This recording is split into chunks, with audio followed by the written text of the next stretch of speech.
Bonsoir, bienvenue. Vous êtes en direct sur ANCI, la première chaîne de télévision privée de Côte d'Ivoire. Vous suivez la télé d'ici.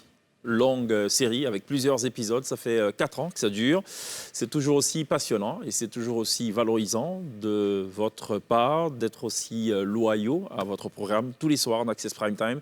18h30. Je suis ce soir avec Lys et Latiban pour vous offrir donc l'essentiel de ce que vous êtes toujours en droit de savoir ici. En fin d'émission, on sera rejoint sur la scène de la télé d'ici par Milor. C'est un artiste congolais qui donne dans la world music. Il nous offrira 2 titres de son jeune répertoire.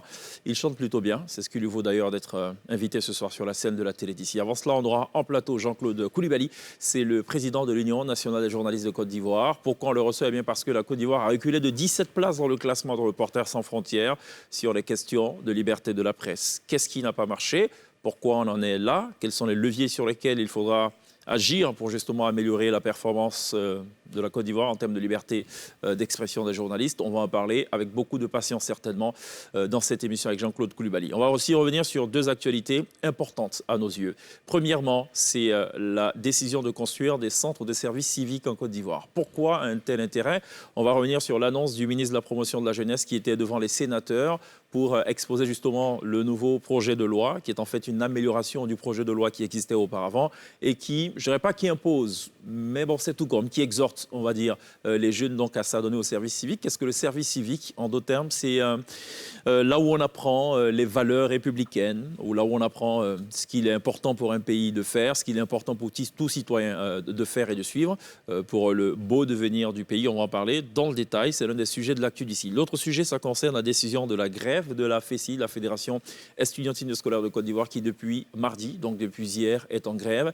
10 points de revendication, on va s'appesantir sur 7 points de revendication. On a tenté d'avoir le secrétaire général de la FESI, c'est un peu compliqué de l'avoir, en tout cas pour ce soir, mais on se fera fort de revenir sur justement ces points clés-là de revendication. Voilà planter le décor de cette autre télé d'ici, l'essentiel de ce que vous êtes toujours en droit de savoir ici. Bonsoir. Bienvenue. Ce programme vous est présenté par l'ONACI Online.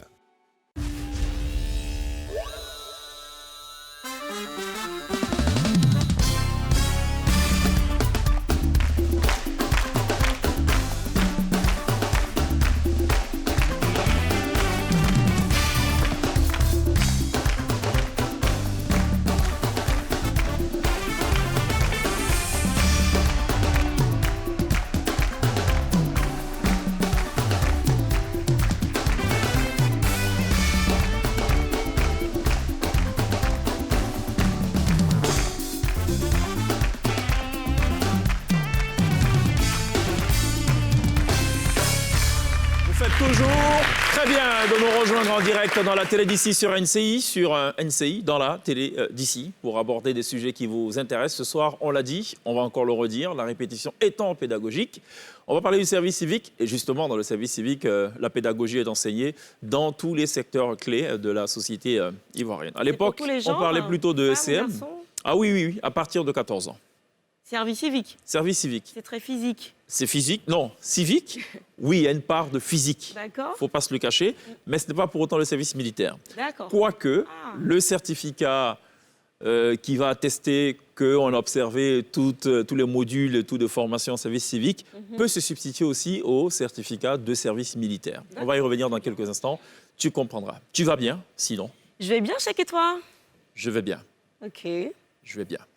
Vous allez bien, messieurs et dames aussi ou pas?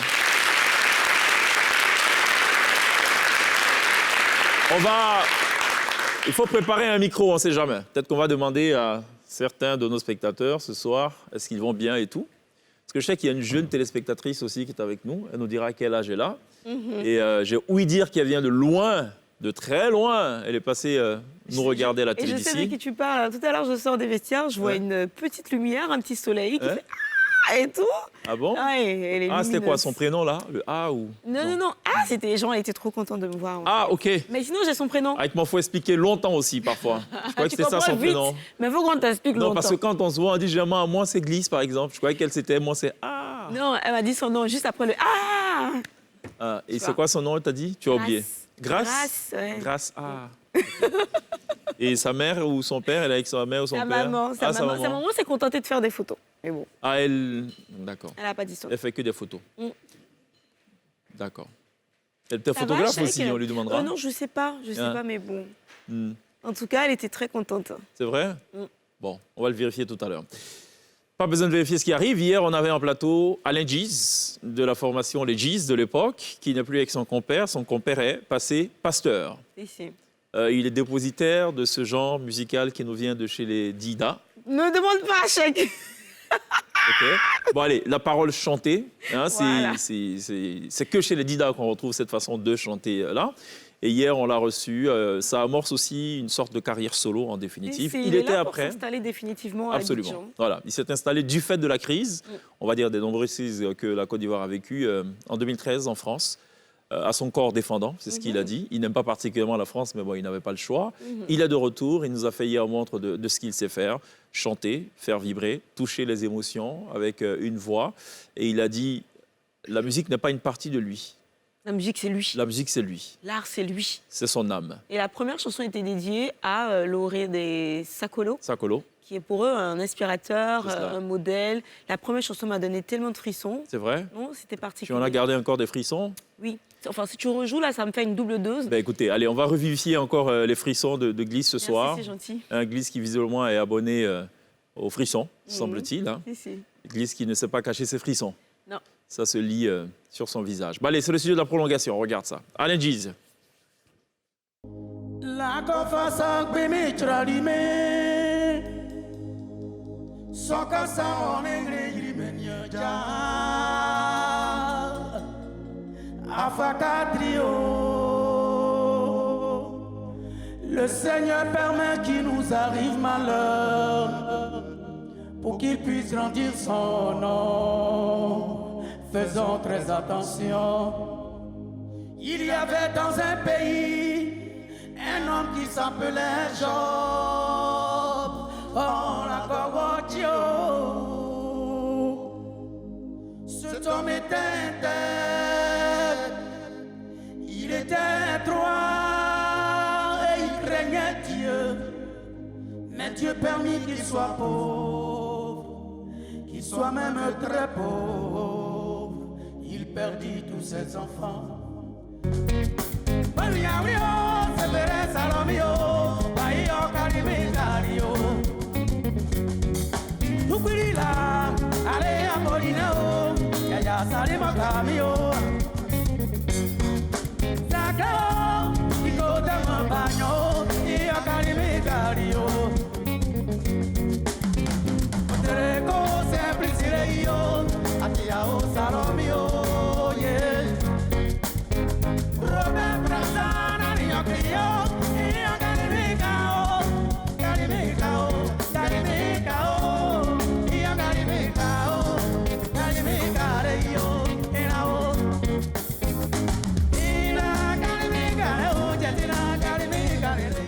Alain Gies, live hier sur la scène de la télé d'ici, pour davantage corser les frissons signés Gliss. Non, mais c'est un virtuose carrément, j'ai envie de dire. Hein. Non, il est excellent. Franchement. D'accord. Je le vois en featuring avec, il y a Bongolova, ou l'autre, tu sais, Sami Succès, ou il y en a un troisième que tu connais, qui a fait un featuring avec Bongolova, qui chante aussi pareil, tu sais, ils ont quelque chose dans la voix, là. Qui a fait un featuring Dagou, le titre c'était Dagou. Ah oui, d'accord. Bongo- Atito Pata. À Tito Quata. T'imagines ces trois-là dans... Ça va être démentiel. Et il faut rajouter aussi Didi Zapayoro. Malheureusement, il n'est pas ici. Enfin, il est parti depuis plusieurs années. Ok. Il est très fort, Didi Zapayoro. Très fort. Il est très fort. C'est le GOAT. Je ne dirais pas que c'est le GOAT, ouais, mais bon. On a connu Akezo, on a connu le Sakolo, Loré, Sakolo et Didi Il y avait Zapayoro. un autre nom qui me revenait hier, je me demandais est-ce que c'était le même style musical. Lequel? Tom Ozzy, est-ce que tu t'en souviens? Non, Tom Cozy, c'est plutôt côté BT. Mais c'est pas... Non. Mais je vois ce que tu dis. Tom Cozy, ça se rapproche un peu plus de John Kiffy D'accord, aussi. ok. D'ailleurs, à l'époque, Confondait un petit peu. certains disaient que l'autre voulait faire comme l'autre. Bon, allez, ça n'a jamais été avéré, cette affaire-là. On a une météo.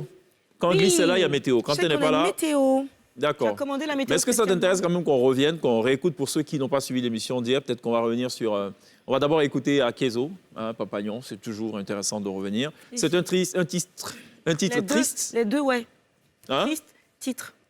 Triste Ça titre. fait pitié. C'est ça, ça parle de sorcier. Moi, ça me faisait trop flipper cette chanson. C'est vrai. Le clip ou la chanson? Enfin, les deux, quoi. Surtout qu'elle faisait papa yo. Et en fait, mes tantes m'effrayaient avec. Ouais.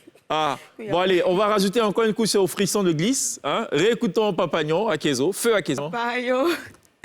Je me souviens plus parce que c'était une mauvaise passe en fait, mais je pense que ce qui me faisait plus peur, c'est le clip effectivement, Ouais. avec le cercueil que les gens déplaçaient. Ouais. T'as l'impression que le cercueil il cherchait un petit peu. Cherchez glisse? Non, pas glisse, mais il cherchait. L'idée derrière, c'est que le cercueil cherche la personne qui est auteur de sa mort, ou Ouais. le corps en fait. Et glisse avec quoi à voir avec ça en fait? Au Non, point que c'est la c'est mort, tente tout même ce qui est là. autour de la mort, c'est ténèbres, ça fait peur, c'est noir, c'est lugubre. Pourtant le clip est tourné en plein jour. Oui, mais tu sais, hein, et il faut quand même reconnaître à Kézo le côté avant-gardiste quand même, parce qu'il avait l'idée à l'époque déjà de sous-titrer la chanson. C'est ça. Et on pouvait comprendre de quoi il parlait. Tout c'est ça, ça faisait peur. C'est ça. Et c'est tout ça qui a contribué à faire de toi aujourd'hui la seule personne sur cette planète Terre qui regarde les films d'horreur qu'en journée. Hein? Ouais, c'est vrai. Passé 18 heures, tu Ça a ne regardes commencé plus. comme ça. C'est assez inquiétant quand même. Bon, allez, on va aussi réécouter quand même Sakolo. Hier, c'était un petit instant souvenir quand on recevait Alain Giz. On remet une couche, encore une fois. La vida nous a fait un coup par le beaux enfants. Yakuba, tu es yo, Nanyo. Yakuba, la vida nous a fait un coup par le beaux enfants. Yakuba, Yakuba, le beaux enfants. Yakuba, la vida nous a fait un coup par le beaux enfants. Yakuba, ton père, Bomou Zakaria, a pleuré. Yakuba. Il a pleuré.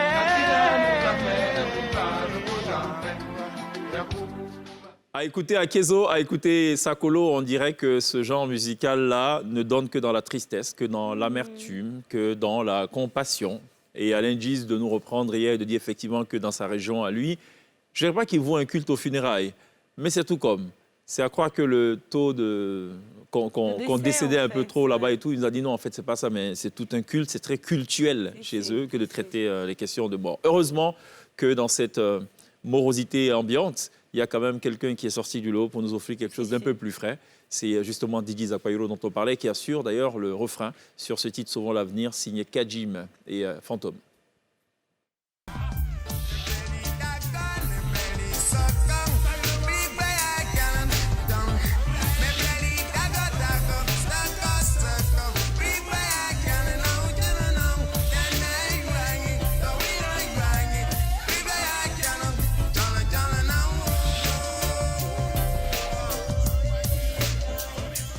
Didi Zakpayoro, hyper talentueux, qui n'est plus de la Côte d'Ivoire depuis quelques années. Il faudrait qu'il revienne, hein, parce qu'il on a besoin de savoir un peu où il est et ce qu'il a fait entre-temps. Bon, allez, c'est le temps de la météo. Oui. La météo hybride de glisse à retrouver... Pas la météo chantée, hein.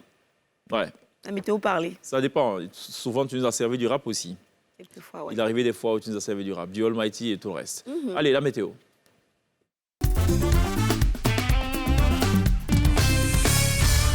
Donc alors, je sais que je te disais qu'il y avait un soleil dans ce studio ce soir, ma petite Grâce qui nous vient de France, qui est avec nous.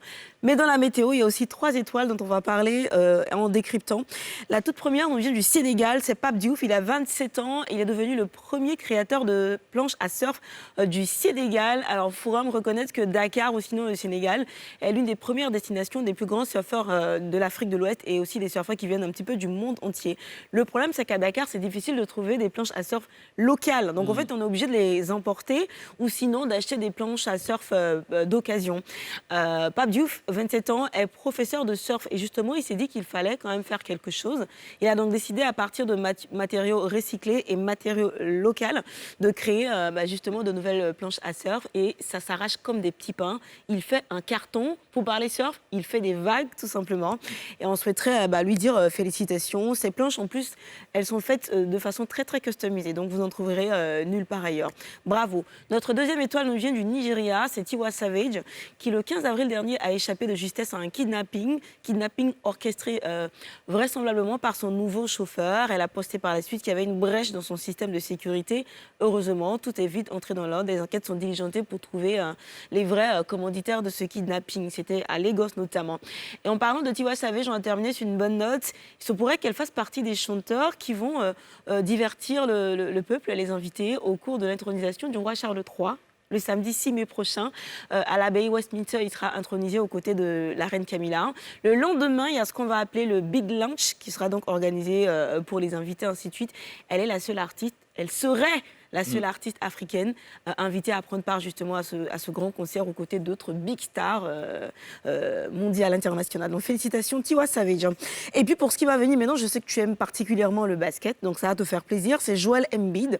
Embiid, c'est ça? Il s'appelle Embiid, mais il fait de gros scores. La consécration tant attendue du Camerounais MVP de la NBA. Après avoir terminé lors des deux précédents exercices à la seconde place dans la course au titre de meilleur joueur de la saison, le pivot camerounais Joel Embiid touche enfin au Graal individuel de la meilleure ligue du monde en remportant le trophée de MVP après une saison régulière de feu. Ça s'applaudit.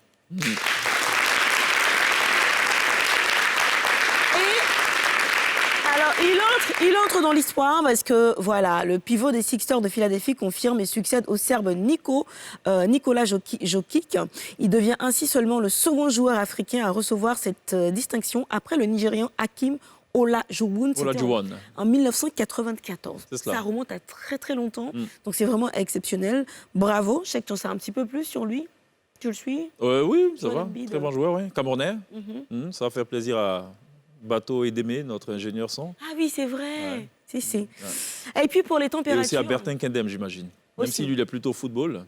Je ne sais pas s'il est bon joueur, mais bon. Bravo au Cameroun. Donc après, comment il s'appelle Francis Ngannou, qui est sur le toit du monde.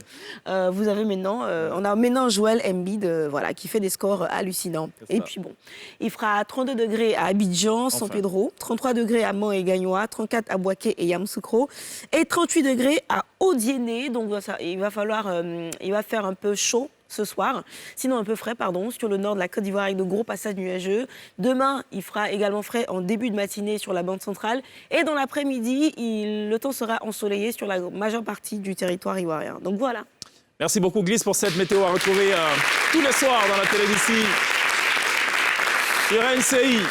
À titre personnel, je suis toujours moins curieux quand j'entends ou que je rencontre une très jeune personne, garçon ou fille, qui dit « je suis la télé d'ici ». Je pose la question, mais qu'est-ce que vous regardez dans la télé d'ici? Qu'est-ce que vous y comprenez Qu'est-ce qu'elle retient? Voilà, alors tu le disais tantôt dans ta météo, il y a Grace qui est là, c'est ça? On a un micro ou pas? Notre soleil. Bon, allez, Grace est là. On va converser quelques minutes seulement avec la permission de la réalisation, merci. Soleil. Ça va, Grace? Allez, tiens le micro, il t'appartient. Pour une fois, tu as un micro en main, il faut que tu en profites. Tout le monde te regarde. Hein? Allez! Tu as peur? Tu es stressée? Tout va bien? Oui. Tu es sereine? Oui. Oui? D'accord, c'est cette caméra-là qui te regarde. Donc, toutes tes copines te voient. Tu te présentes un peu, c'est quoi ton nom? Tu viens d'où? Je m'appelle Grace, je viens de France et je suis beaucoup la télé d'ici. D'accord. Tu suis la télé d'ici tous les soirs, j'imagine? Oui. Qu'est-ce que tu regardes dans la télé d'ici, honnêtement? Ou qu'est-ce que tu comprends quand tu regardes la télé d'ici? Ou alors, pourquoi tu regardes la télé d'ici? Je regarde la télé d'ici parce que je trouve ça intéressant. Qu'est-ce qui est intéressant pour toi? En fait, je pose la question parce que dans le public, on a des personnes jeunes, moins jeunes, on a des mineurs, ainsi de suite. Et nous, en télé, dans les médias, ça nous intéresse parfois d'avoir ces informations. Ça nous permet aussi d'ajuster en fait nos contenus et tout ça, de savoir qu'il y a des gens plus jeunes, moins jeunes qui nous regardent. Toi, dans ton cas, qu'est-ce que tu regardes, honnêtement? Qu'est-ce que tu aimes le plus, dis-nous?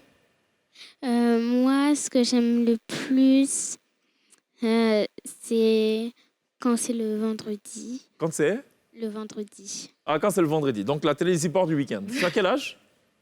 J'ai 8 ans et demi. 8 ans et demi. Chaque fois, lui, arrête-moi si tu peux. Tu veux faire un arrête-moi si tu peux? Non. Non? Mais vas-y, allez. Bon, allez, merci d'applaudir Grace. Merci à Grace d'être là. Grace qui est d'ailleurs accompagnée de sa mère. Hein. Merci beaucoup d'être venue.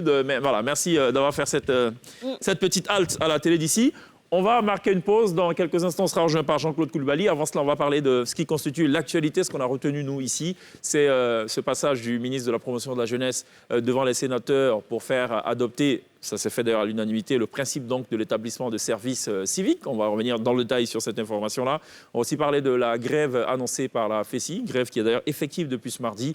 Ils ont des points de revendication. On va y revenir dans quelques instants. On marque une pause. À tout de suite.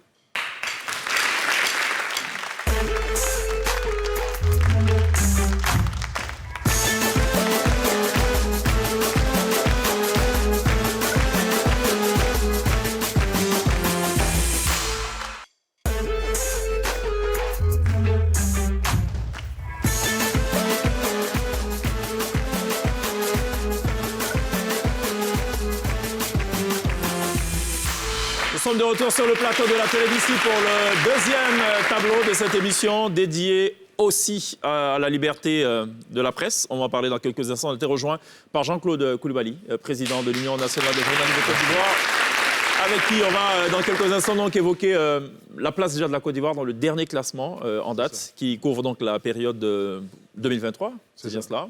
Il y a un recul. J'imagine qu'il n'est pas très content. Mais bon, on va en parler dans quelques instants avec Glisse. J'ai souhaité, avant cela, poser une petite question quand même à ceux qui nous font la gentillesse d'être avec nous ce soir.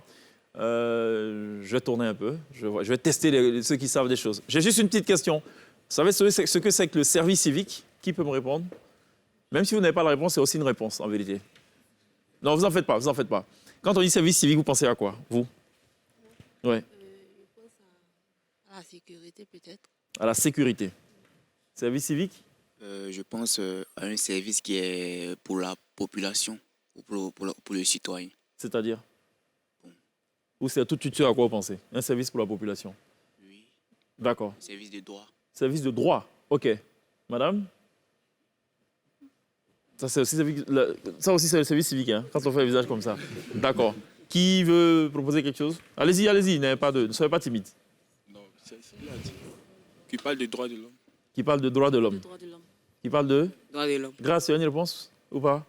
Quand on dit service civique, tu penses à quoi? Droit de l'homme. Droits de l'homme aussi. Très bien. Bon, allez, de l'autre côté aussi, on va voir. Service civique, allez-y, comme ça, proposer quelque chose. Pensez à quoi? Bon, moi, je pense à un comportement responsable que l'on a vis-à-vis de soi-même et de la nation. D'accord. Comportement responsable vis-à-vis de soi et de la nation. Qui a une autre proposition? C'est une vente aux enchères des connaissances générales. Selon moi, c'est ce qui a trait au bon comportement du citoyen. Au bon comportement du citoyen. J'imagine dans la société, n'est-ce pas? Il y a une autre proposition, une autre offre, 1 million? C'est ce qui fait la promotion du genre. Promotion du genre. OK. Une dernière proposition? C'est l'occasion pour vous de passer à la télé. Allez, vas-y. Moi, c'est le fait de se mettre au service de la société. Le fait de se mettre au service de la société. Bon, allez, il y a comme ça des réponses qui sont justes, d'autres qui ne sont pas forcément exactes. Mais dans tout le cas, quand on met tout ça dans le même panier, ça donne quelque chose de plutôt acceptable. C'est tout simplement d'inculquer les valeurs républicaines. Et dans les valeurs républicaines, il y a de tout. Comment on se comporte dans la société. C'est une connaissance quand même des textes et lois du pays. C'est par exemple que pour passer à un feu, il faut attendre que le feu soit rouge. Quand il est vert, c'est pas possible. C'est pas, voilà. On ne traverse pas devant un véhicule en stationnement, il faut plutôt traverser derrière. Il faut respecter les personnes, il faut respecter aussi la liberté des uns et des autres, ainsi de suite. Alors, ce qui a été présenté par le ministre de la Promotion de la Jeunesse, Mamadou Touré, qui était hier en face donc, des membres de la Commission des Affaires sociales et culturelles du Sénat, il est allé en fait présenter le projet de loi qui institue donc le service civique. C'est un projet qui existe depuis 2019. Il a été, en quelque sorte, amendé, on va dire, rafraîchi. Et cette proposition donc, a été acceptée à l'unanimité des sénateurs. Désormais, sont donc habilités à prendre part à ce service civique-là les Ivoiriens âgés d'au moins 14 ans. Pour les mineurs, il faut impérativement l'autorisation parentale. Évidemment, il y aura une couverture assurance pour tout le monde, parce qu'il y a évidemment des risques. On est quand même dans service civique, il y a une part de physique et tout ce qui va avec. Alors, de plus, la limite d'âge pour le recrutement dans les emplois de l'État, des collectivités territoriales, des établissements publics et des entreprises publiques est repoussée d'un temps équivalent à celui du service civique effectué sans dépasser une période cumulée de 24 mois. Si Glisse décide de suivre les cours de service civique, évidemment, elle va peut-être prendre une sorte d'année sabbatique, appelons ça comme ça, au niveau de NCI. Si son âge de départ à la retraite est de 60 ans, qu'elle passe 12 mois là-bas, elle n'ira pas donc à la retraite à 60 ans, mais plutôt à 61 ans ou à 62 ans. Ça sera donc adapté.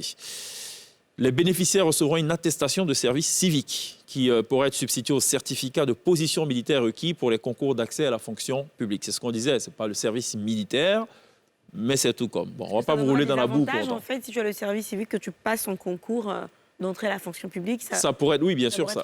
Une valeur ajoutée. En fait. Absolument. On a parlé un temps des microbes ou des enfants en conflit avec la loi. Très peu de gens se sont posés la question de savoir qu'est-ce qu'ils sont devenus. En vérité, on les a envoyés dans des centres dits de resocialisation. Le plus célèbre, c'est celui de Bemresso. La Côte d'Ivoire a décidé de construire 14 centres de services civiques pour contribuer justement à inculquer au sein de la population ces valeurs républicaines-là. Et je propose de regarder cet extrait justement du passage du ministre Mamadou Touré au Sénat.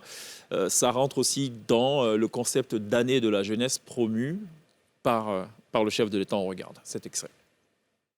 Ce que le chef de l'État a fait, c'est un exercice économique.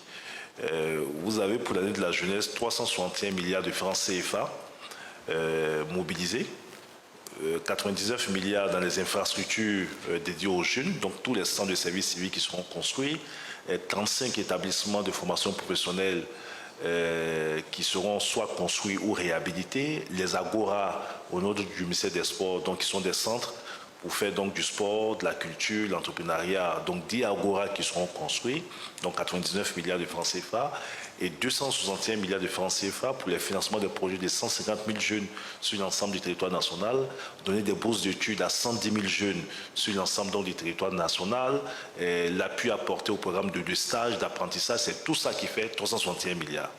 Et quand le chef d'État fait une moyenne par jour, on se retrouve à près d'1 milliard de francs CFA par jour. Voilà, c'était donc la précision de Mamadou Touré, ministre de la Promotion de la Jeunesse, face aux sénateurs. C'était hier, mardi. L'autre sujet d'actualité, c'est la grève de la FESI, la Fédération estudiantine scolaire de Côte d'Ivoire. Le mouvement est lancé depuis hier. Alors, je ne saurais vous dire la durée de ce mouvement-là. On a tenté d'avoir le secrétaire général de la FESI. Ça ne pourra pas se faire ce soir. Je peux quand même vous lister sur les 10 points de revendication, 7 points qui ont retenu notre attention. Le premier point de revendication, c'est la mise à disposition des résidences universitaires réhabilitées par l'État, notamment celles d'Abobo et de Port-Boué. Deuxième point, l'homologation des frais d'inscription en formation continue pour tous les niveaux licence et master à 100 000 dans toutes les universités publiques de Côte d'Ivoire au profit des personnes ayant le statut d'étudiants. La FESI qui exige aussi la gratuité totale des retraits des documents administratifs dans toutes les universités publiques, privées et les grandes écoles de Côte d'Ivoire.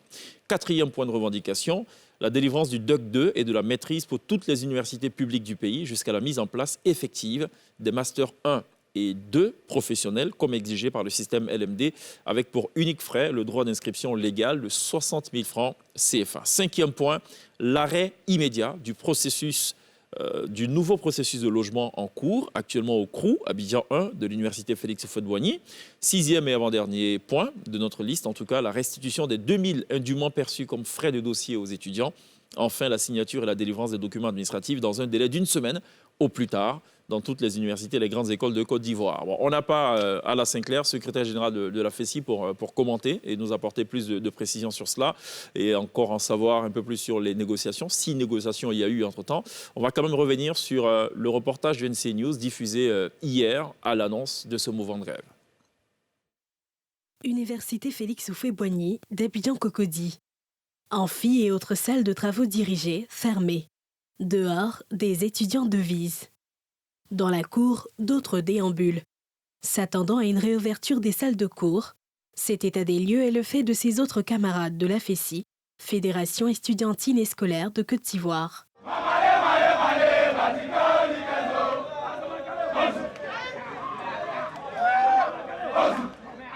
À l'arrière, aux encablures du siège, ils battent le pavé, veillant ainsi au respect du mot d'ordre de grève illimité, entré en vigueur la matinée.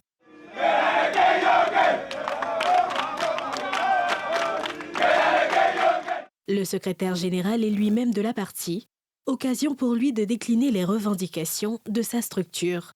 Les problèmes de chambres existent, les problèmes d'infrastructure existent, le BAPA, les inscriptions. Mais on n'arrive pas à s'inscrire. Et puis on nous fait miroiter, on nous fait rêver qu'on va faire des logements. Pour aller chercher son chèque, pour aller chercher sa bourse, on paye 1 000 francs. Pour aller déposer le dossier, on paye 2 000. Du coup, tous les fonctionnaires du ministère de l'Enseignement supérieur se payent sur le terrain. Nous avions fait cas au ministre, mais malheureusement, il n'a pas entendu. Or, selon nos tests, le dialogue qu'on privilégie là, après, il faut pouvoir appliquer d'autres méthodes. Outre ces points, la FESI réclame la délivrance du DUC 2 et de la maîtrise jusqu'à la mise en place effective des Masters 1 et 2 professionnels exigés par le système LMD avec pour unique frais le droit d'inscription de 60 000 francs CFA. L'arrêt immédiat du nouveau processus de logement au CROU, Abidjan 1. La restitution des 2 000 francs indûment perçus, selon lui, comme frais de dossier des étudiants et la délivrance des relevés de notes et attestations provisoires de réussite. Ce, dans un délai d'1 semaine, dans toutes les universités publiques, privées et les grandes écoles du pays. Mise en cause sur l'ensemble des récriminations, le ministre Adama Diawara annonce dans un communiqué plusieurs mesures.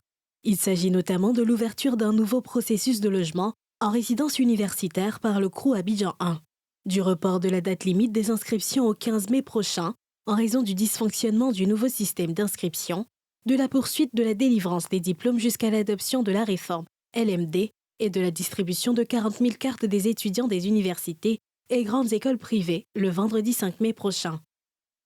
Un terme donc à l'autre sujet de l'actu d'ici dans la télé d'ici, la grève de la Fédération estudiantine scolaire, la FESI, initiée ce mardi. On est avec Jean-Claude Coulibaly, président de l'Union nationale des journalistes de Côte d'Ivoire. On le reçoit à juste raison, c'est plus que d'actualité. Pour ensemble commenter la performance, ce n'est pas une performance à la vérité, mais le classement, le dernier rapport de Reporters sans frontières qui positionne la Côte d'Ivoire à la 54e place. L'an dernier, on était à 37, à la 37e place. Glisse peut-être un point déjà avant de démarrer. Écoute, l'ONG Reporters sans frontières a publié mercredi, donc aujourd'hui son 21e classement annuel sur la liberté de la presse dans le monde. Et comme d'habitude, les pays africains arrivent un petit peu en bas de la liste. Et donc la Côte d'Ivoire a perdu, donc, comme tu le disais tout à l'heure, des places. 17 places. 17 places exactement. Alors, je l'ai en bas, voilà, donc 23 places plutôt. On a perdu 23 places, passant de 81e rang en 2017, 66e en 2021, 37e en 2022, un bond de 29 points en une année. Pour 2023, le pays est passé donc au 54e rang. J'espère que je ne mélange pas tout, hein, Cheikh. Oui, c'est ça. Donc ouais, voilà, 54e rang cette année. On se demande un petit peu, c'est dû à quoi? C'est quoi les raisons de ce recul? Jean-Claude Coulibaly. C'est dû d'abord à la nouvelle méthodologie au niveau de Reporters sans frontières. Parce qu'il y a une nouvelle méthodologie qui est mise en place pour évaluer la bonne santé de la liberté de la presse dans les différents pays. Et donc, je pense que notre pays, André Griff, a fait un peu les frais de cette nouvelle méthodologie. Il y a aussi d'autres facteurs qui ne sont pas en fait des indicateurs habituels qu'on utilise ou bien qu'on regarde pour pouvoir faire le classement. On ne va pas regarder s'il y a un journaliste qui est en prison, pas forcément. Ou bien est-ce qu'au niveau de l'exercice de leur métier, les journalistes ne sont pas inquiétés, pas forcément. Mais on peut aussi regarder un peu certaines sanctions au niveau de la régulation qui peut paraître, par exemple, comme attentatoire. Alors qu'en réalité, ce sont... Les blâmes imposés notamment par l'ANP, voilà, l'Autorité nationale de la presse. Tout à fait, mais en réalité, tout cela se fait à l'aune, à la lumière du respect de l'éthique et de la déontologie. C'est-à-dire l'autorité nationale de la presse ne sanctionne pas parce qu'il faut sanctionner. Pas de façon arbitraire. Pas de façon arbitraire. Sur la base de textes. Sur la base des textes. Qu'on peut consulter à tout moment. Surtout sur la base des textes que nous-mêmes nous sommes octroyés, nous sommes donnés.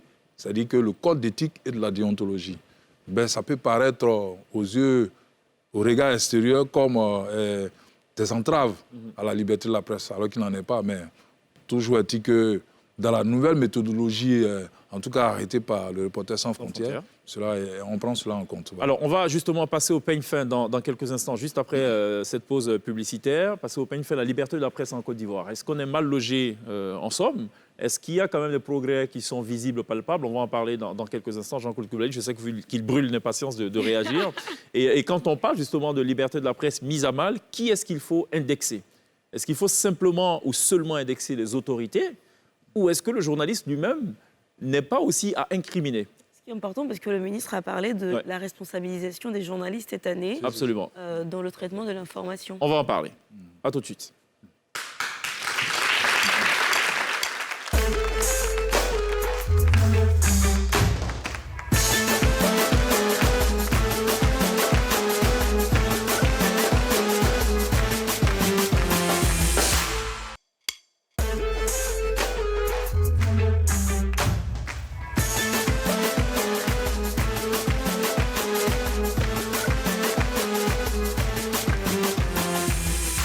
Nous sommes de retour sur le plateau de la télé d'ici avec Jean-Claude Koulibaly, président de l'Union nationale des journalistes de Côte d'Ivoire, pour ensemble commenter le classement, le tout dernier rapport de Reporters sans frontières. La Côte d'Ivoire est logée à la 37e place dans ce dernier rapport sur 181 pays, tout de même. C'est 54e. 54e, ah ouais. 37e l'année dernière, 54e cette année. Pourquoi la Côte d'Ivoire n'est pas première? Oh, c'est l'idéal, hein, mais vous savez que nos pays sont en construction, surtout au niveau démocratique. Et donc, c'est maintenant que la Côte d'Ivoire, qui a aujourd'hui, si vous voulez, 63 ans, c'est un État jeune qui s'essaie un peu à l'exercice du respect des droits de l'homme. Voilà, et ce n'est pas aussi évident que cela. On ne peut pas avoir la prétention vraiment de faire mieux que des États qui ont plusieurs siècles d'existence. Vous êtes peut-être d'accord donc avec Reporters sans frontières qui attribue cette dégringolade un petit peu au fait que la politique s'immisce beaucoup dans le journalisme ici? Oh, je pense que ce n'est pas comme ça qu'il faut voir les choses. Moi, je pense que ce n'est pas mon avis. Je l'ai dit tout à l'heure qu'avec le regard extérieur, quand on voit un peu la régulation de l'espace médiatique en Côte d'Ivoire, on peut avoir l'impression qu'il y a des actes ou bien des entraves véritablement à la liberté de la presse. On a parlé tout à l'heure, par exemple, du barème des sanctions au niveau de l'Autorité nationale de la presse. L'ANP. Ça peut arriver, mais en réalité, comme vous l'avez dit tantôt, que ce n'est pas basé sur de l'arbitraire. C'est basé plutôt sur des règles une grille de lecture. Par les journalistes eux-mêmes, dans tous les cas. Des règles édictées par les journalistes eux-mêmes, ça peut leur arriver, mais ce qu'il faut retenir surtout, c'est qu'en Côte d'Ivoire, il y a eu beaucoup d'avancées. D'accord, mais qui est-ce qu'il faut incriminer quand on recule quand même? C'est vrai que la grille de calcul de Reporters sans frontières a été revisitée, c'est ce que vous avez dit. Tout de même, quand il y a un recul ou quand il y a une entrave à la liberté d'expression des journalistes, qui est-ce qu'il faut incriminer tout de suite? Qui est-ce qu'on regarde? C'est qui le coupable? Ben, le coupable, c'est pas forcément... Le gouvernement? Non, pas forcément le gouvernement. Ça peut être le gouvernement et ça peut aussi être au niveau des journalistes. Donc, les causes... D'accord, mais dans le cas de la Côte d'Ivoire, qui est le problème? Quand vous posez une question aussi directe, c'est pas évident comme ça. C'est-à-dire que vous savez très bien que... Allez, je vais la poser de façon indirecte. Donc, alors, il se trouve qu'on dit que bon, la liberté des journalistes n'est pas au beau fixe en Côte d'Ivoire. D'après vous, bon, c'est qui est le coupable? Là, c'est plus soft? Ça peut être au niveau étatique, ça peut être au niveau de la population, ça peut être au niveau même des rédactions. D'accord. Il y a plusieurs niveaux de responsabilité. Et ce qu'il faut retenir. Au niveau, par exemple, des populations, vous êtes d'accord qu'il y a ce qu'on appelle un sentiment un peu hostile qui se développe ces derniers temps au niveau des populations, compte tenu du fait qu'il y a certaines tensions sociales. Je vais dire, par exemple, quand vous allez dans certains reportages, que vous soyez d'un camp ou d'un autre, vous voyez qu'il y a une manière de vous accueillir. Voilà. On pense que c'est les journalistes qui sont le problème. En réalité, il n'en est rien. Le journaliste ne fait que son travail, c'est-à-dire mettre à la disposition du grand public, de la population, l'information. Oui, mais ce n'est pas toujours l'information telle qu'elle est. Souvent, c'est bien des fois premier niveau. C'est des éditoriaux ou des chroniques qu'on sert plus que l'information en elle-même. Donc ça le journaliste fait son travail. Justifier cette attitude. Le journaliste fait son travail comme tous les autres acteurs de la société. En tout cas, qu'il fasse son travail de façon professionnelle, ça peut plaire ou ne pas plaire. Comme le dit Albert Londres, notre métier, notre mission, notre travail, ce n'est pas de plaire ni de déplaire. Oui, mais est-ce que le ratio... C'est de plonger la plume dans la plaie. Oui, mais est-ce que justement, quand on plonge la plume dans la plaie, bon, ça dépend après jusqu'où on plonge. Si c'est au-dessus, ça fait un peu mal. Quand c'est au fond, ça fait très mal. Mais ce que je veux dire, en termes de ratio, quand on prend un journal, par exemple, ce serait bien qu'on ait peut-être 95% de faits qui sont relatés, peut-être 5% de commentaires, de chroniques. On a l'impression que c'est tout le contraire pour certains journaux, où le journaliste nous sert ce qu'il pense d'un sujet. OK, c'est bien, il est bien gentil, mais bon, on aimerait quand même d'abord lire ce qui se passe. Vous savez, tout cela fait partie de l'héritage du printemps médiatique en Côte d'Ivoire. Il y a ce que moi j'appelle la tare congénitale de la presse ivoirienne. C'est-à-dire qu'il y a eu le multipartisme en 90. En 90. Et chaque parti a créé son journal. D'accord. C'est-à-dire la plupart des journaux sont plus ou moins arrimés à des obédiences politiques. Donc cela dépeint nécessairement sur les productions. Ce sont en général des journaux d'opinion, plus que des journaux, si vous voulez, d'information générale. C'est ce que nous constatons. Bon, est-ce la faute aux journalistes ou la faute véritablement aux autorités qui n'ont pas su peut-être essayer d'emmener ces journalistes ou bien les rédactions à faire les murs. Oui, mais est-ce que ça, justement, c'est la question. Est-ce que ce n'est pas pris en compte dans l'analyse même de Reporters sans frontières que de se dire, quand on regarde la Côte d'Ivoire, sur 100 journaux, il y a 95 journaux qui appartiennent à des partis politiques, donc ils ne sont pas si libres que ça? Non. Vous savez, il ne faut pas faire des amalgames. Que ce soit en France comme ici, en général, les journaux sont plus ou moins arrimés à des idéologies politiques.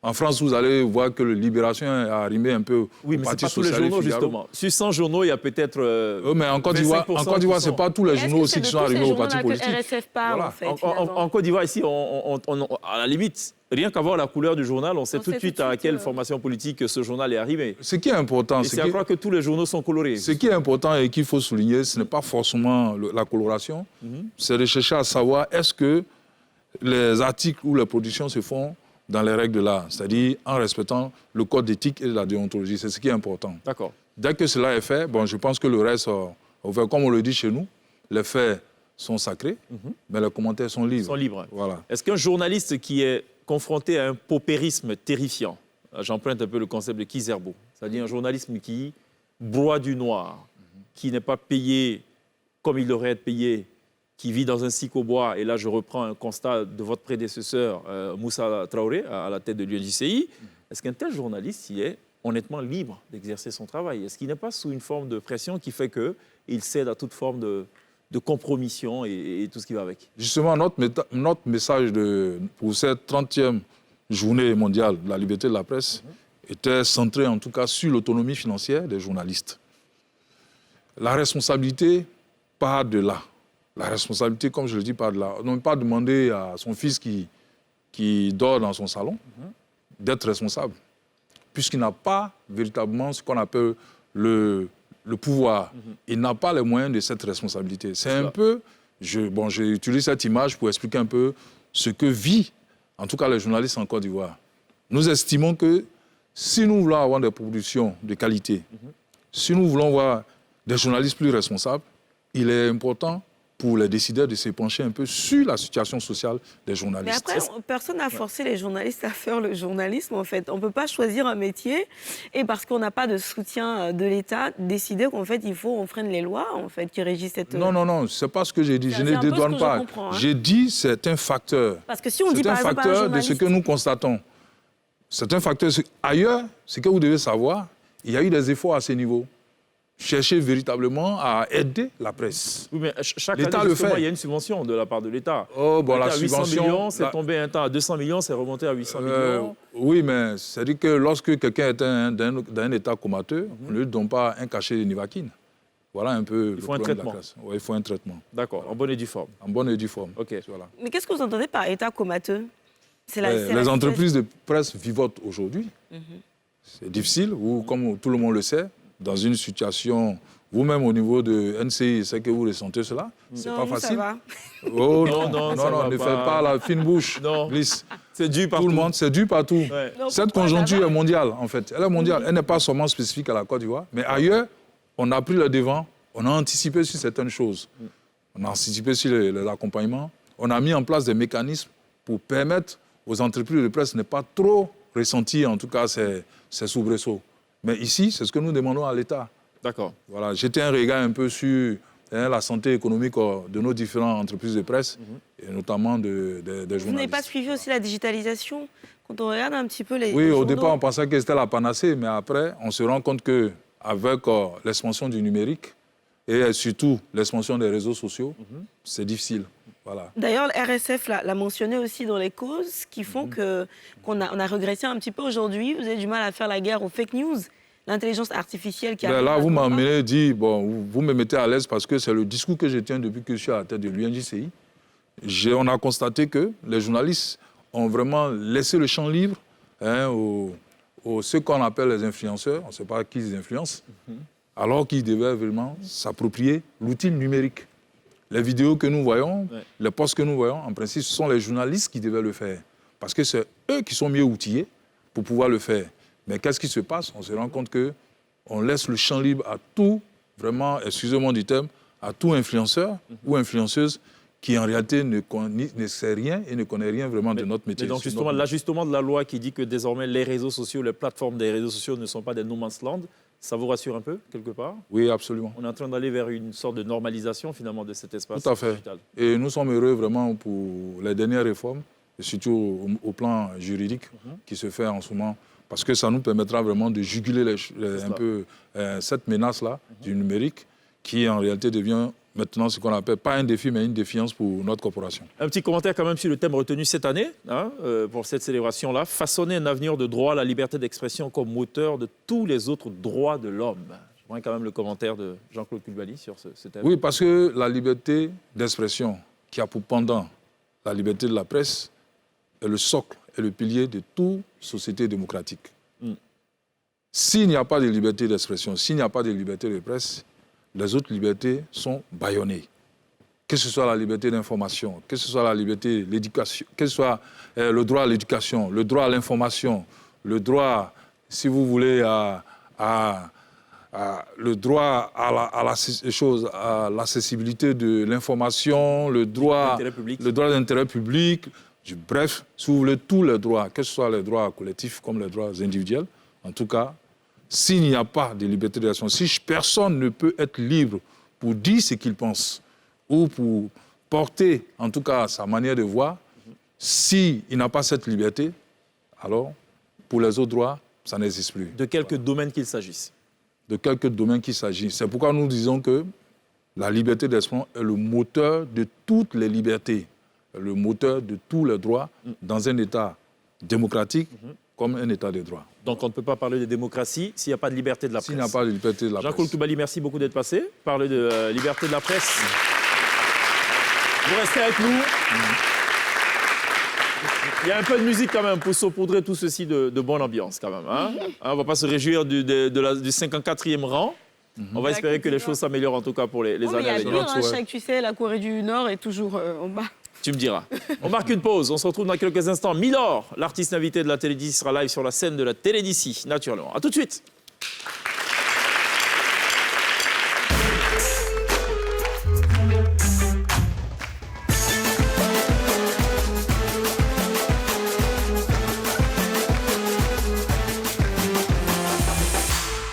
Nous sommes de retour sur le plateau de la télé d'ici, en direct, en clair et sans décodeur. Jean-Claude Coulibaly, président de l'Union nationale des journalistes de Côte d'Ivoire. Merci beaucoup d'être passé nous parler de liberté d'expression.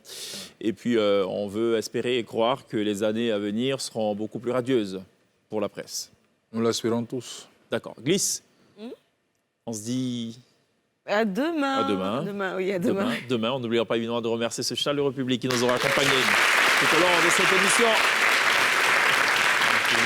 Allez, un peu de world music, ça ne fera pas de mal. Il se nomme Milor, c'est un artiste congolais. Il est live sur la scène de la télé d'ici ce soir pour nous offrir 2 titres de son répertoire. Take care.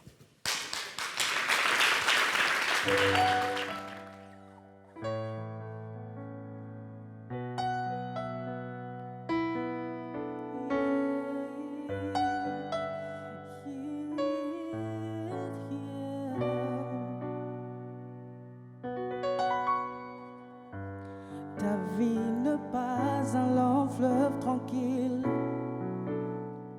Elle a connu des tempêtes et n'a pas été épargnée des torrents. Les yeux sont tombés sur toi, que des désolations, seul sur le chemin, dans l'obscurité. Tu n'as pas lâché, mais sache une chose, être en vie, se espérer. Ne te laisse pas détruire, car en toi repose l'espoir des nations. Yeah. Femme, source d'espoir, tu es notre repère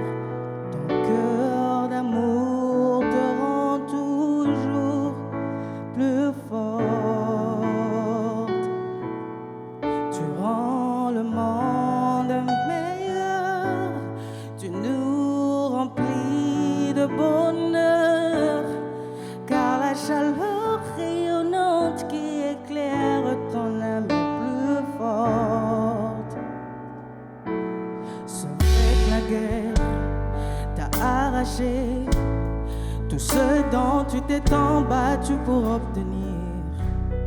Ta famille, ton bonheur et même ton sourire.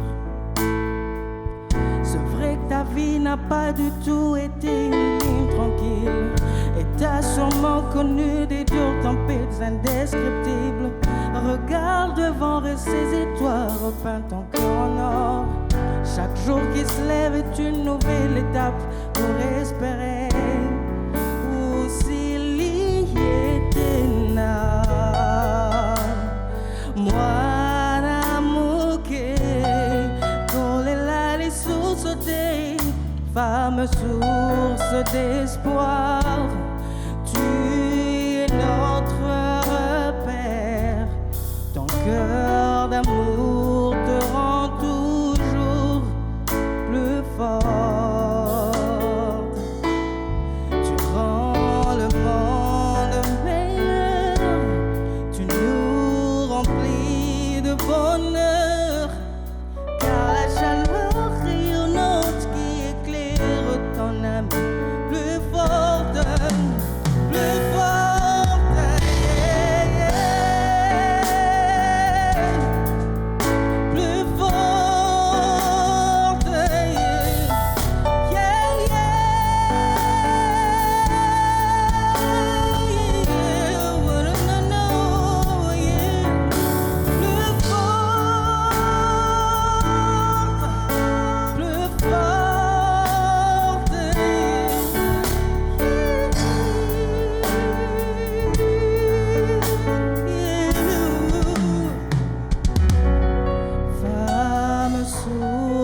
D'espoir, tu es notre repère.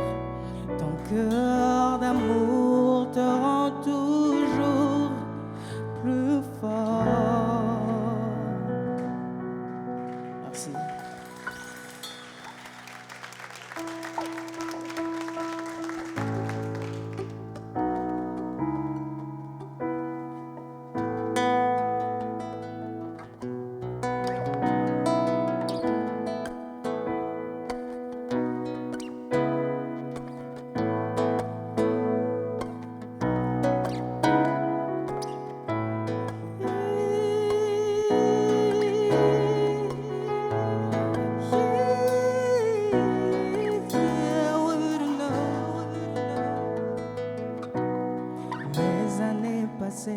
Sont faites de précieux souvenirs, mais par-dessus tout, de maturité et d'expérience.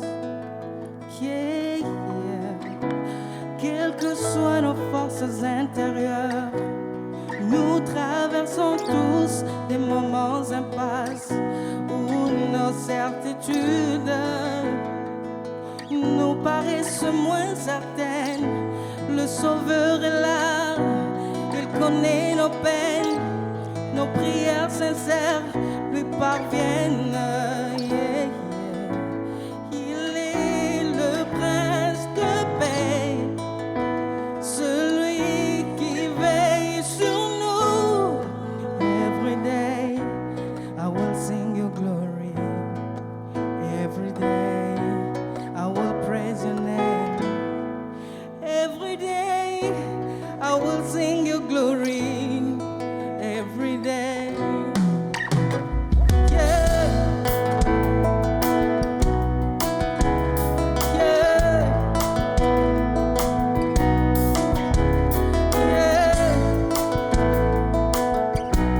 Na na na na na. Na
Ce programme vous a été présenté par l'ONACI Online.